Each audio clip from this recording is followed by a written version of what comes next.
दीपदया व्लॉग्समध्ये तुमचं खूप खूप खूप मनापासून स्वागत।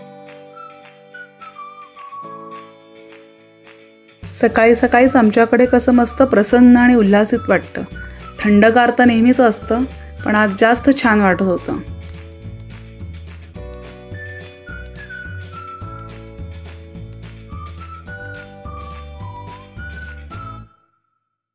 गेस्टना सकाळच्या नाश्त्यामध्ये मला उपीट द्यायचे होते आणि मी लगेच तयारीला लागले।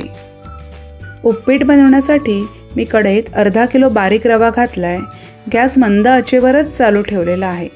रवा भाजण्यासाठी तुम्ही तेल किंवा तूपही वापरू शकता, पण मी शक्यतो काहीच वापरत नाही।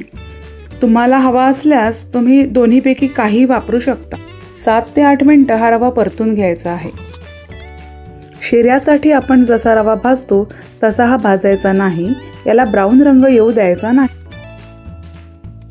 हलकासा 7 ते 8 मिनिटं रवा भाजून घ्यायचा आहे। रवा शक्यतो स्टील किंवा ॲल्युमिनियमच्या कढईतच भाजावा। भाजलेला रवा मी ताटात काढून ठेवलाय। आता आपल्याला फोडणी करायची आहे।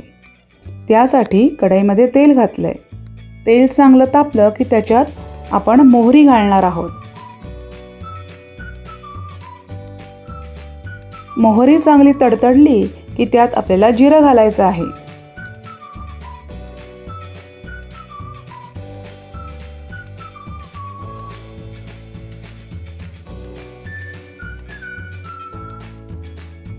तेही चांगलं तडतडलं की कढीपत्ता, चिरलेली हिरवी मिरची, कांदा व हिंग घालायचं आहे। साधारण इथे मी 2 कांदे बारीक चिरून घेतलेले आहेत।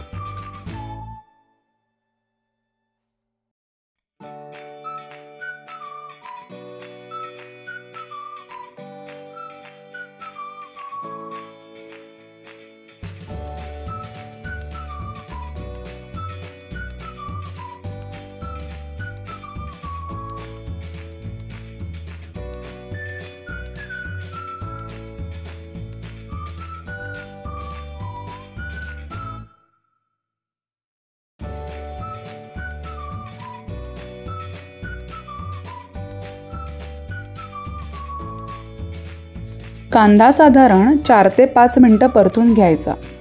लगेचच त्यात टोमॅटो घालून परतून घ्यायचा। टोमॅटो पण ऑप्शनल आहे, पाहिजे असल्यास घाला, नाही घातला तरी चालतो। कांदा टोमॅटो 5 मिनिटे परतून घ्यायचं, जास्त शिजवायचं नाही।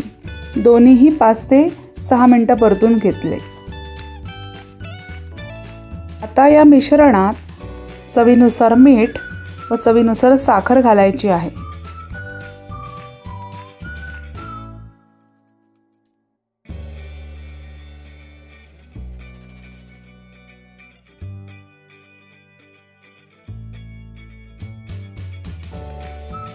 हे मिश्रण चांगलं एकत्र करून घ्यायचं आहे।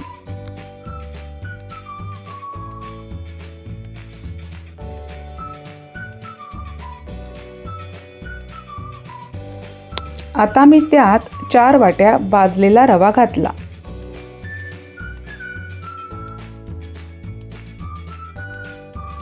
कांदा टोमॅटोच्या मिश्रणात रवा चांगला परतून घ्यायचा। सर्वसाधारणपणे कांद्यात पाणी घालतात आणि पाण्याला उकळी आली की रवा घालतात, पण रव्याच्या गुठळ्या होतात म्हणून मी तसं न करता कांद्यात रवा घालून परतते आणि वरून गरम पाणी घालते।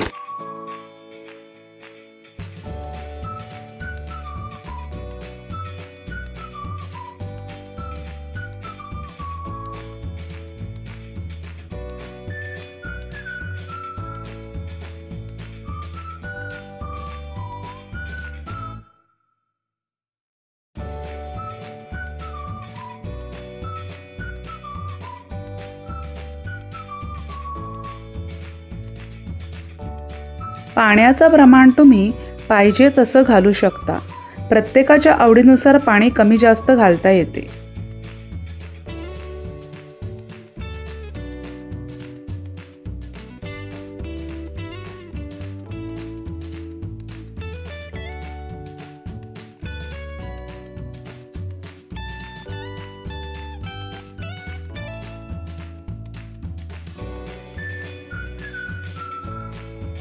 मला याच कन्सिस्टन्सीमध्ये उपीट मऊ मऊ आवडतं. तुम्हाला हवं असल्यास थोडं कमी पाणी वापरून उपीट बनवू शकता.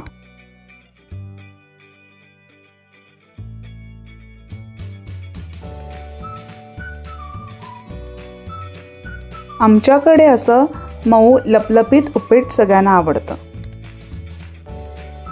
कढईवर झाकण ठेवून हे मिश्रण छान शिजवून घ्यावं.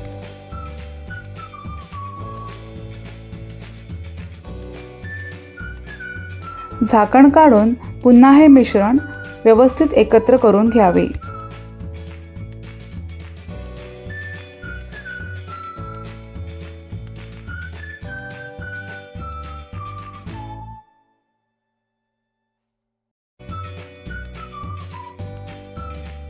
मी यात 2 लिंबाच्या फोडी पिळून घेतलेल्या आहेत. लिंबाचा रस पण ऑप्शनल आहे. तुम्हाला आंबट गोड चव आवडत असल्यास नक्की ट्राय करा. परत एकदा झाकण ठेवून आपण एक वाफ काढून घेऊयात.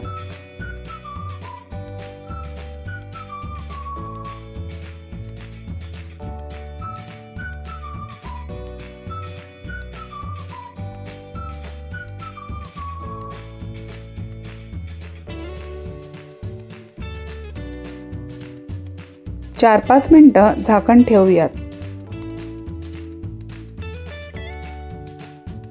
झाकण काढून छानसं मिक्स करून घेऊ.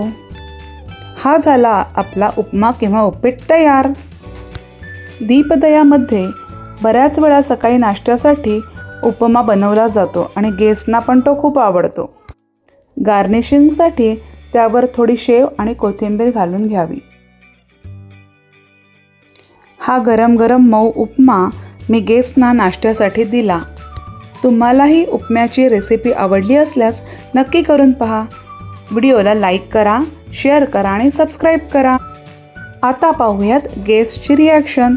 तुम्हालाही माझ्या हातचा हा मऊ लुसलुशीत उपमा खाऊन पाहायचा असेल तर दीपदया होमस्टेला नक्की व्हिजिट करा. एन्जॉय.